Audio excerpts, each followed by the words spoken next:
Good morning, boys and girls. We have a story this week. It is called Crickwing, and we are going to be using it for different activities this week. So today, as I read, I want you to kind of pay attention to the characters, and I want you to pay attention to any problem the characters may have, because in a few days you're going to come back to this read aloud and you're going to talk about the problem with the characters.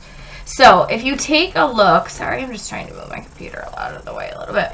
If you take a look at the book, okay, what does it look like Crickwing is? Okay, looks like Crickwing is going to be the name of a character, and it is some type of insect.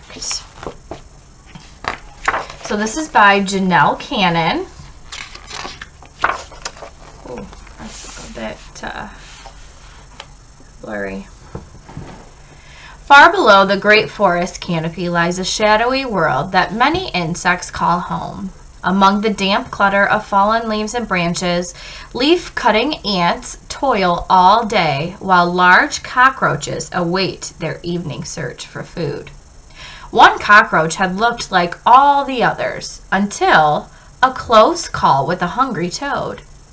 In his wild escape from the toad's sticky tongue, he had twisted one of his fine long wings. Since then, everyone called him Crickwing. So you can see a picture of his wing here. So Crickwing, as we just learned, is a cockroach, okay? And he lives on the great forest floor along with many other insects. And one insect that they named specifically was an ant. And then if you look over here, it's very blurry, sorry guys.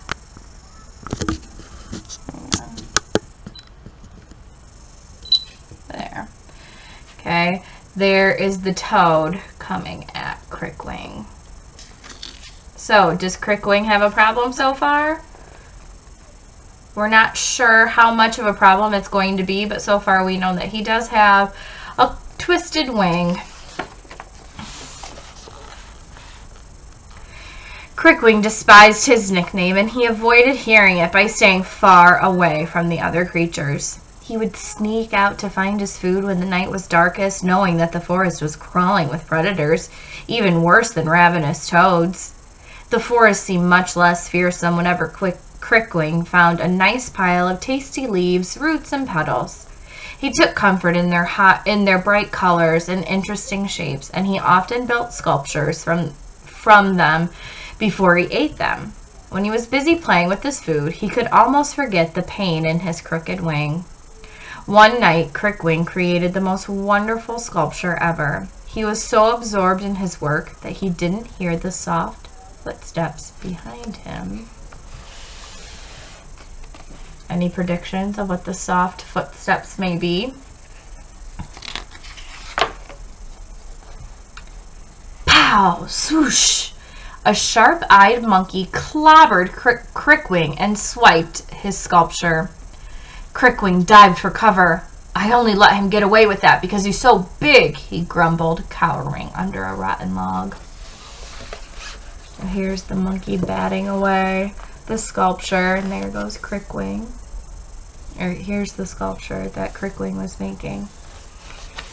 And here is the monkey. So, does Crickwing have a problem yet?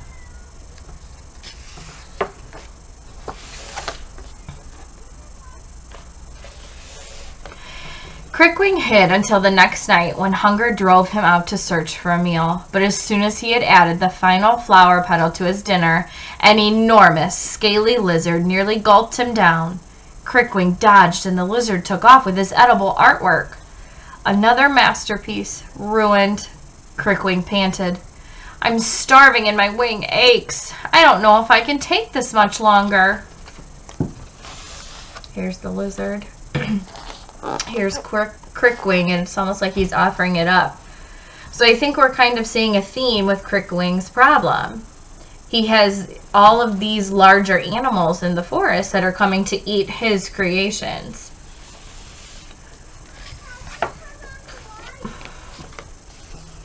The next night, things got even worse. An ocelot pounced and nearly crushed Crickwing. When he darted away, the ocelot scooped him up in her massive paw and threw him high into the air. "Oh no!" Crickwing wailed. "Not again!"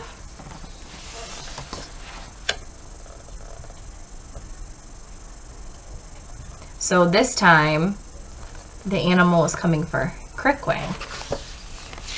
Here's a picture of her batting him high into the air.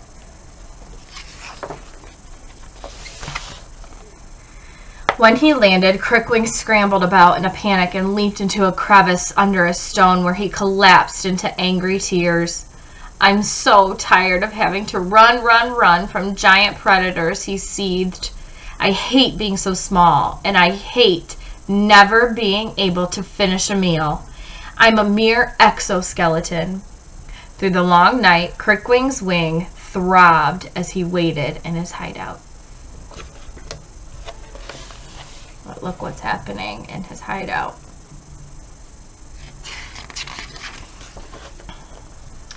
Many hours later, sunlight streamed into his cave, and the leaf-cutting ants began another busy day. Thousands of the tiny workers carried large slices of leaves back to their colony. Crickwing, groggy and still angry, crept out for a better look. "Ha! These guys are even punier than I am," he muttered. None of the ants seemed to notice. Now, he's commenting on their size, but I can't help but notice that if I reread that, it says, "Many hours later, sunlight streamed into the cave, and the leaf-cutting ants began another busy day. Thousands of the tiny workers carried large slices of leaves back to their colony."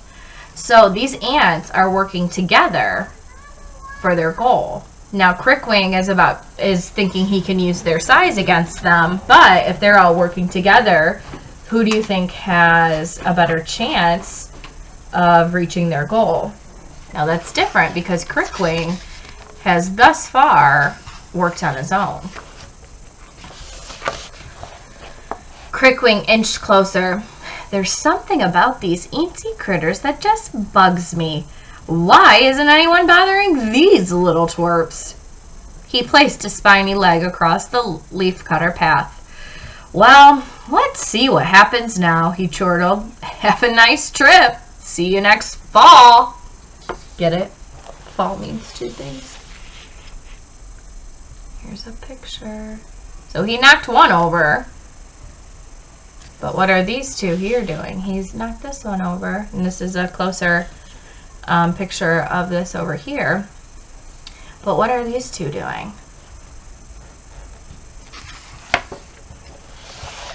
Several ants scrambled, but then went back to work as if Crickwing weren't even there.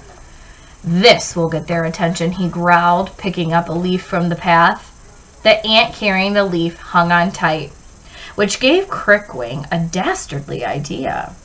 He hung several ants from a vine, one by one, and watched with glee as their tiny legs flailed. Crickwing laughed so hard that he nearly forgot his aching wing.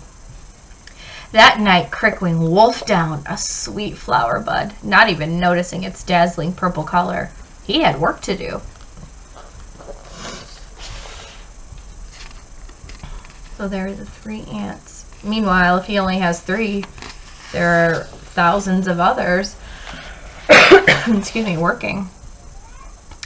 Right in the middle of the leaf cutter trail, he dug a deep hole in the ground.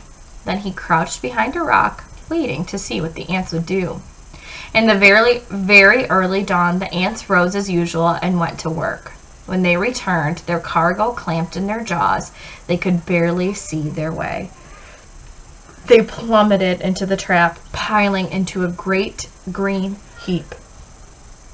"These muddling molecules are so easy to fool," snorted Crickwing. So here some of them are falling into the trap. Back in the leafcutter colony, the queen of the ants called a meeting. "This week's production is down," she barked. "What on earth is going on?" "It's a cockroach, Your Highness," stammered Tara. He's picking on us, added Gravel. No cockroach meddles with our colony. Seize him, ordered the Queen.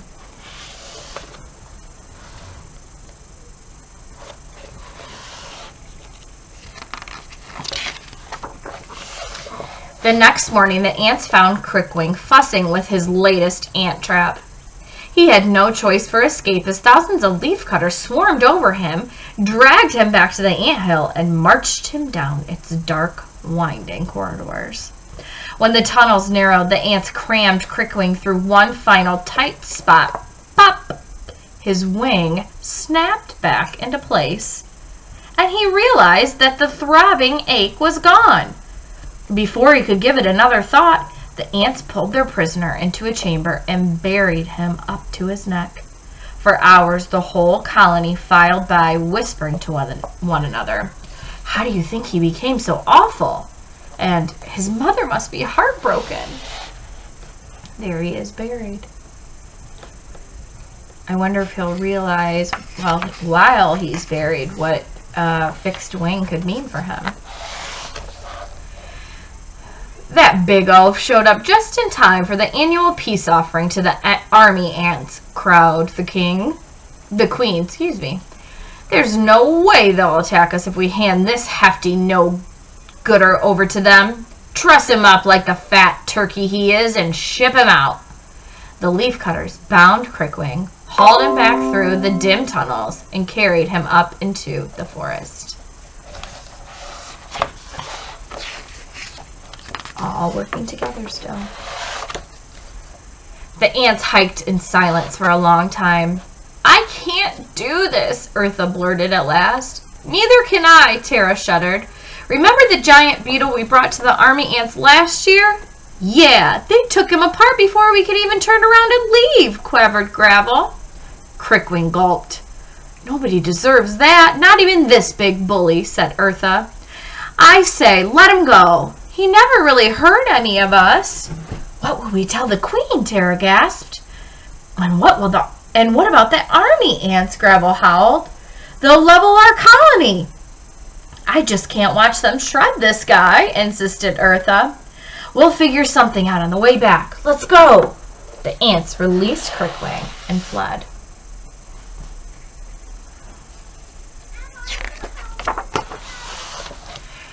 Crickwing was stunned. The Queen is going to have their heads, and the whole leafcutter colony is now in serious danger, all because of me. Now that his wing no longer hurt, he could think clearly. I have to do something, but what? And then Crickwing had a brilliant idea. Wait, he yelled, racing after the leafcutters. I can help, wait. He described his plan, and the ants listened carefully. We'll have to move quickly, but if every ant pitches in, I think it'll work, Crickwing said. Can we trust this Yahoo? Yelped Gravel. Do we have much choice? Snapped Tara. The plan is worth a try, and we'll do our best to win the patience of the Queen, Eartha promised. But we don't have much time. Jump on my back, all of you, said Crickwing. I am one fast runner.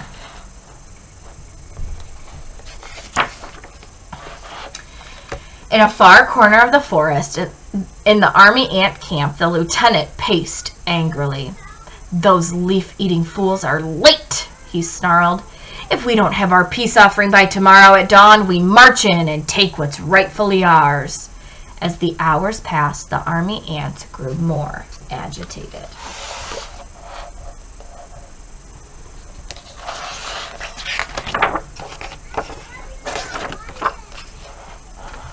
At first, the army swarmed from its nest, ready for conquest. No one, shouted the lieutenant. Absolutely no one keeps the army ants waiting. They poured like an angry river down the trail to the leafcutter anthill. As the ferocious ants turned the final bend, they stopped dead in their tracks.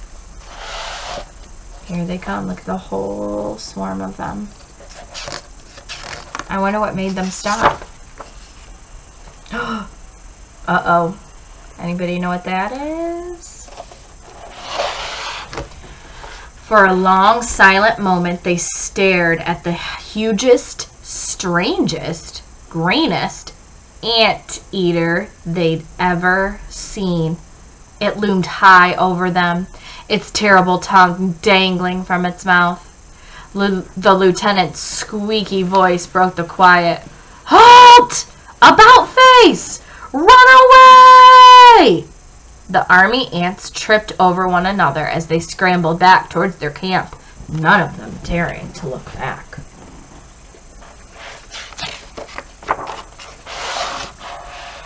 Crickwing and the leaf-cutting ants peered from atop the leafy anteater's head, watching the warriors fade into the forest.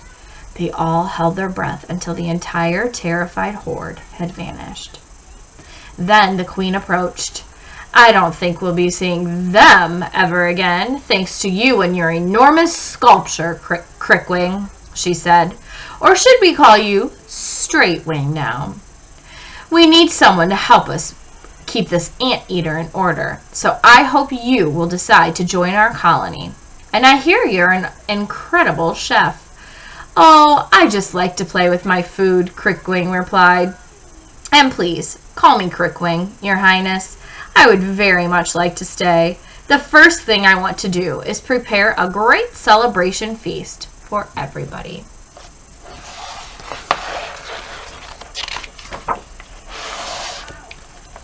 "Three cheers for Crickwing!" shouted Eartha. All the ants joined the cheer, then rushed into the forest. They gathered the brightest flower petals they could find and cut them into sparkling bits. All night at the banquet, everyone threw flower confetti, danced the six-step. Get it? They have 6 legs. And sang until sunlight came creeping through the trees. The queen peeked at the dawn and blinked drowsily. I declare today a holiday," she yawned. "Hear, hear," said Crickwing. And for the first time in colony history, the leaf cutters took a day off.